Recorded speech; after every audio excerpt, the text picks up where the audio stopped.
আপনি যদি অনলাইনে আয় করেন বা পেয়ার ব্যবহার করেন তাহলে আজকে যে খবরটা বলবো সেটা আপনার পুরোপুরি অর্থব্যবস্থায় নেড়ে দিতে পারে। কারণ পেয়ার এমন একটি ঘোষণা দিয়েছে যেটা শুনলে যে কেউ চমকে যাবে। অল্পক্ষণ ধৈর্য ধরুন, মাত্র 2-1 মিনিটের মধ্যেই পুরো সত্য ঘটনাটি বলে দিচ্ছি। সবাইকে স্বাগতম আজকের ভিডিওতে। পেয়ার নিয়ে এমন তথ্য বলবো যা অনেকেই জানেন না এখনো। পেয়ার কি সত্যি বন্ধ হয়ে যাচ্ছে? কেন এমন সিদ্ধান্ত?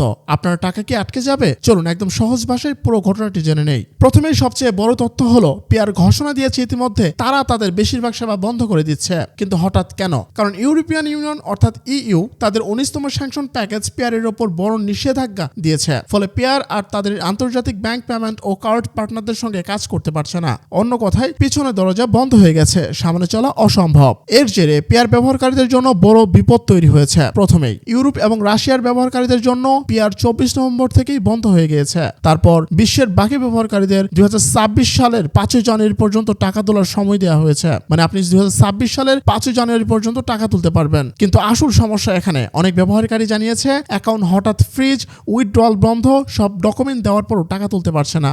অবস্থা এমন যে যাদের টাকা ভিতরে আছে তারা অনিশ্চয়তার মধ্যে দিন কাটাচ্ছে। চিন্তা করবেন না, এখানেই শেষ নয়। আর একটি গুরুত্বপূর্ণ তথ্য আছে। পেয়ার বলেছে 5 জানুয়ারির পর নরমাল লেনদেন পুরোপুরি বন্ধ হয়ে যাবে। শুধু সাপোর্ট সার্ভিসে আলাদা অনুরোধ করলে হয়তো আপনার টাকা তুলে দেওয়া হতে পারে। মানে সময়সীমা শেষ, টাকা তোলা কঠিন, ঝুঁকি বাড়ছে। তাহলে আপনি কি করবেন? অ্যাকাউন্টে টাকা থাকলে এখনই চেক করুন, যত দ্রুত সম্ভব উইথড্রয়াল চেষ্টা করুন। ভবিষ্যতের জন্য বিকল্প পেমেন্ট সিস্টেমে চলে যান। নতুন করে পেয়ারে টাকা রাখবেন না, এটাই সবচেয়ে নিরাপদ উপায়। বন্ধুরা, পেয়ার দীর্ঘদিন ধরে আমাদের অনলাইনে কাজে সহায়তা করেছে, কিন্তু পরিস্থিতি এখন আর আগের মতো নেই। এই মুহূর্তে সচেতন হওয়া এটাই বুদ্ধিমানের কাজ।